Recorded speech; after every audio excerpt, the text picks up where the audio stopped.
Mahi and I were trying to have a child, and we were really trying within a certain time frame to have a child because we weren't getting any younger. But when finally we were pregnant, it was great, and it was good news. Anela was a bit stubborn coming into this world. She woke myself up and her dad up at 3 in the morning. We were both in bed, and she went, "Uh-oh," and I went, "What?" And she went, "I think my water broke." In the car, on the ride to the hospital, Jason was driving like a maniac. He was snapping pictures on his BlackBerry, texting people. I couldn't keep track of what he was doing. I fastened my seatbelt and held on all the way to the hospital. But we got there safe and sound. How you doing, baby? Good. How are you? Are you ready for the premiere of Dun Dun Dun? Baby Soul Bleed. Are you ready? They're crazy. That's our baby's heartbeat right there. So the contractions are getting closer and closer as we get to the end of the road. As far as baby coming, how many hours has it been with your labor? Mahi did a great job. She tried to push baby out, but that didn't work. They tried that little vacuum suck thing. That didn't work. So now we're ready to get a C-section.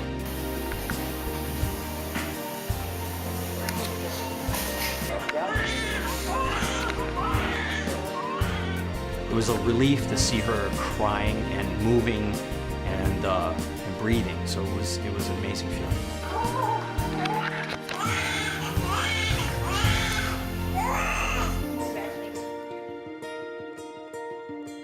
I was in labor for approximately 17 hours, and Anela and I spent about 10 days in the hospital together. So here we have a new father who is in the nursery and taking pictures of Anela. And they're cleaning her head, and she is screeching with, a loud cry, but it was a cry that was a different cry. So that cry meant something was hurting. I keep looking at her. She is not breathing. I wasn't expecting to see Anela stop breathing, but that's exactly what happened.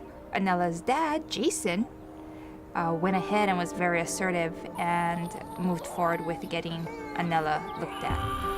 And immediately, the doctors were great, the nurses were great. They went in and they analyzed it, and sure enough, Anela was having a hard time breathing. She would stop breathing. It was almost like apnea.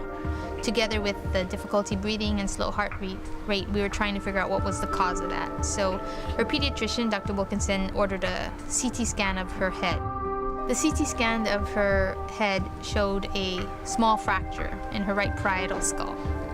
It was a very scary situation for us all, and we were really concerned for her. It was a very hard moment to see your daughter first breath of life, and she's actually having a hard time breathing. Well, when I heard she was in the hospital, I told my whole class to pray for her. The day after they started praying, she came out of the hospital. So it was amazing. So after 10 days in the hospital and constant observation and testing, the doctors felt she was okay to go home. Doctors were pretty confident that she would heal up pretty well. Yeah, you did so good. You're so beautiful, man. She's done great since. Turns out to be a pretty tough baby. I know you like the bottle and you like the breast milk, but that's it. Time's up. New experiences, everything was brand new for Jason and I. We brought home the baby and looked at each other and said, now what? But we got through it. The first week was a bit rough, but we got through feedings and bathing. She is just a little old peehee. She just loved to be held, so I called her my little snug bug. the first month or two of life. She just loved to be swaddled up tight and snuggled up. So she was my little snug bug. 5, 6, 7. Well, I think my first impression of her, because I saw her in the hospital, that I was very thankful that everything went well. And she was a beautiful little baby. In relation to myself, I think the biggest thing is that how tiny she was. Of course, I'm so used to kids being born big, but not these. They were a little more tiny. I first saw Nella, she looks like her dad, and she looks like her mom, and she also looks like Grandma Ruiz now.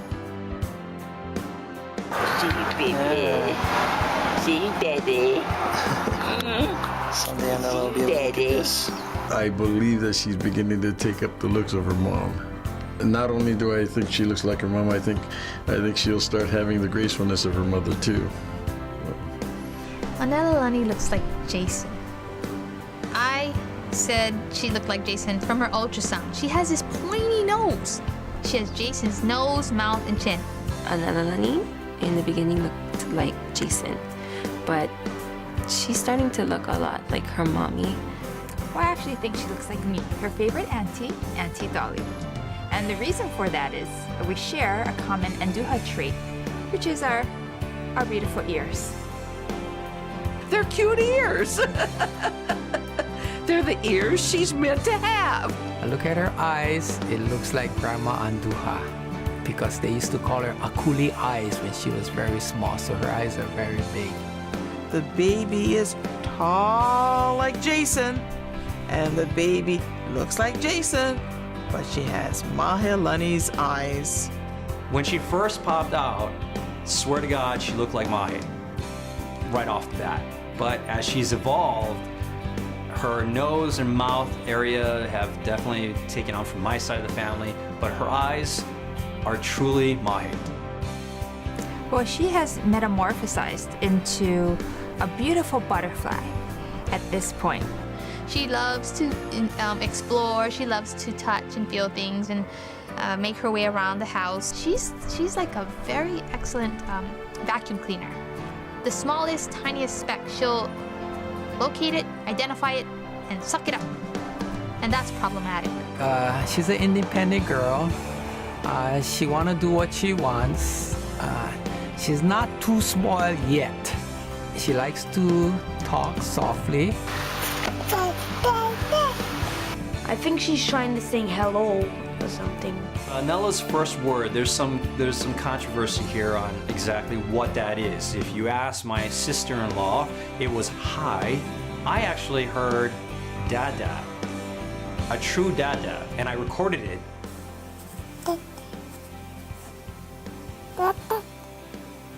So I think that's her first word, technically, because it's 2 syllables, dada. She's very joyful. I don't think I've ever seen her with me that she's been upset or angry. She may have cried a little bit because she was hungry or her diaper was wet, but she's a very joyful child. Anelalani is a true Suapaia, just like her father and her Uncle Josh.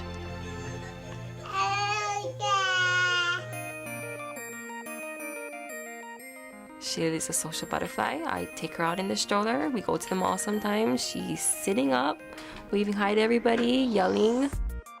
And she tends to want to growl occasionally at certain male babies.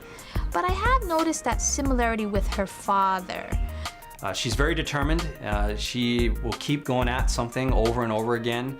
She knows exactly what she wants, and she will not give up without a fight. She's always hungry. But that's to be expected if they have Hawaiian and Samoan. Guarantee they're always hungry.